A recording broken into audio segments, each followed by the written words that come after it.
Hello दोस्तों, आप लोगों का नवोदया ब्रांड चैनल पे स्वागत है। जैसा कि आप जानते हैं इस चैनल पे हिस्ट्री, ज्योग्राफी, इकोनॉमिक्स पूरा कंप्लीट सिलेबस कराया जाएगा।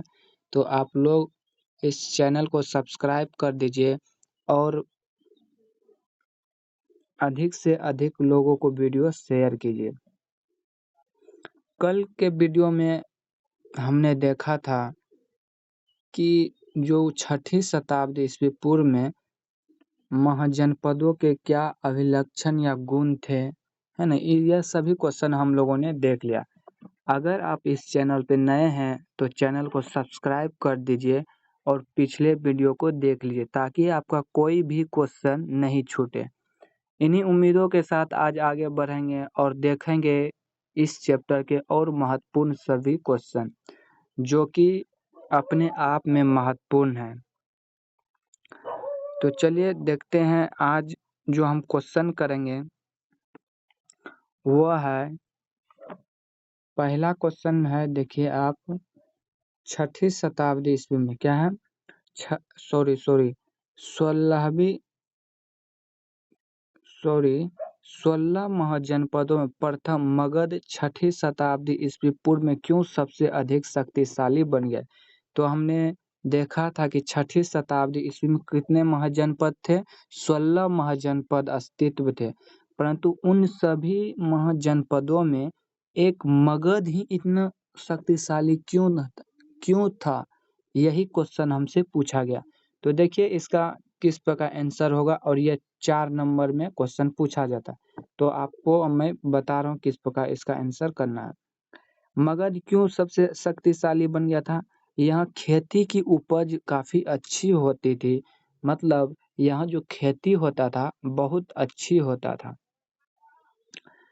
पॉइंट नंबर सेकेंड में आप देखिए, मगध क्षेत्रों में लोहा एवं कोयले की खदानों की उपलब्धता थी जिससे विभिन्न प्रकार के उपकरण और हथियार बनाना आसान था। ठीक है, ये पॉइंट नंबर 2 हो गया। अब पॉइंट नंबर 3 को आप देखिए। पॉइंट नंबर 3 में देखिए आप, यहाँ जंगल क्षेत्रों में हाथी उपलब्ध थे जो सेना के महत्वपूर्ण अंग थे। आपको पता होगा कि पहले जो युद्ध होता था उसमें हाथी, घोड़ा, है ना, ये सभी कितना महत्वपूर्ण होता था और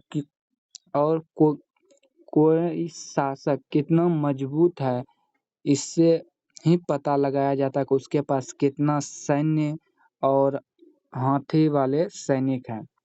तो चलिए पॉइंट नंबर 4 को आप देखिए। यहाँ पे इस क्षेत्र में क्या है, इस क्षेत्र में गंगा एवं उसकी सहायक नदियों के कारण आवागमन का साधन भी आसानी से उपलब्ध हो जाता है। क्या है, इस नदी में जो है, इस क्षेत्र में जो गंगा और उसकी सहायक नदी बहती थी जिसके कारण क्या होता था, आने जान के जो साधन होते थे, मतलब यातायात के साधन आसान हो जाता था।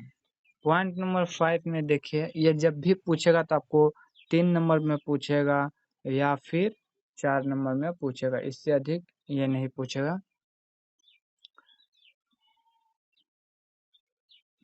4 नंबर देखिए आप,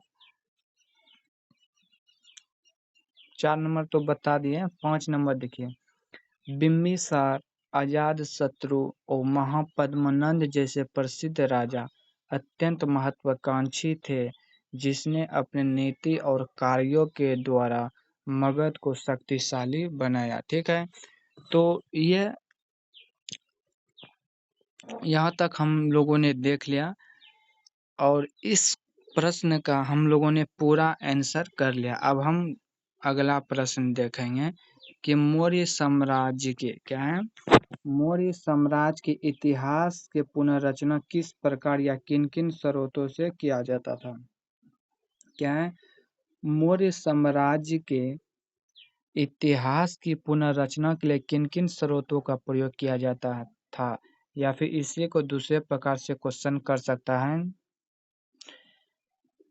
कि मौर्य साम्राज्य क्या है, मौर्य वंश की जानकारी के लिए प्रमुख स्रोत कौन कौन से हैं? तो चलिए हम देखते हैं। पहला आंसर इसका क्या होगा? पहला आंसर में आप देखिए इसका क्या है।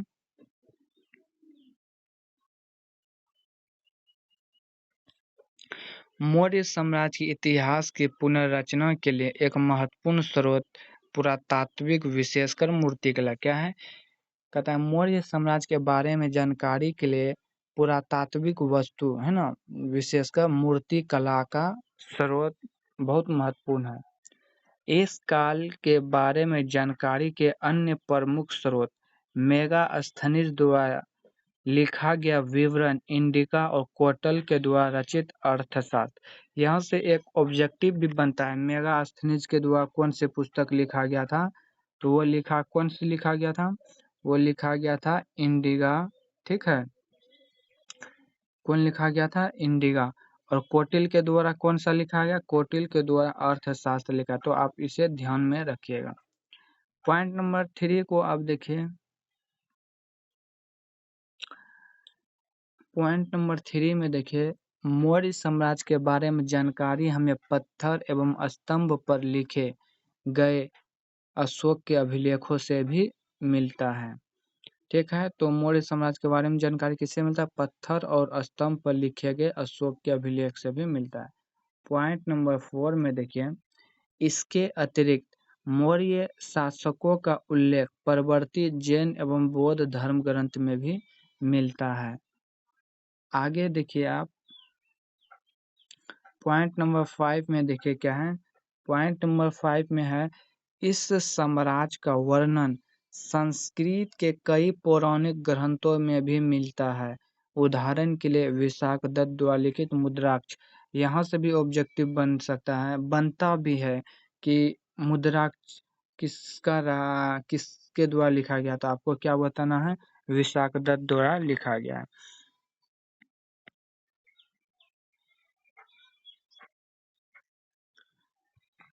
तो आज के लिए बस इतना ही, आगे हम कल देखेंगे। तो उम्मीद है कि आप लोग इसका नोट्स बना रहेंगे। इसी प्रकार अपने कॉपी में भी नोट्स बनाए और मुझ पे विश्वास कीजिए, आपको एग्जाम में यदि क्वेश्चन आएगा तो आपका हाथ नहीं रुकेगा, यह मेरा विश्वास है। तो आज के लिए बस इतना ही। अधिक से अधिक वीडियो को शेयर कीजिए, लाइक कीजिए और कमेंट कीजिए कि और क्या कौन कौन से सब्जेक्ट में आपको हेल्प चाहिए। मैं सभी सब्जेक्ट में हेल्प करूँगा। तो चलिए आगे कल देखेंगे।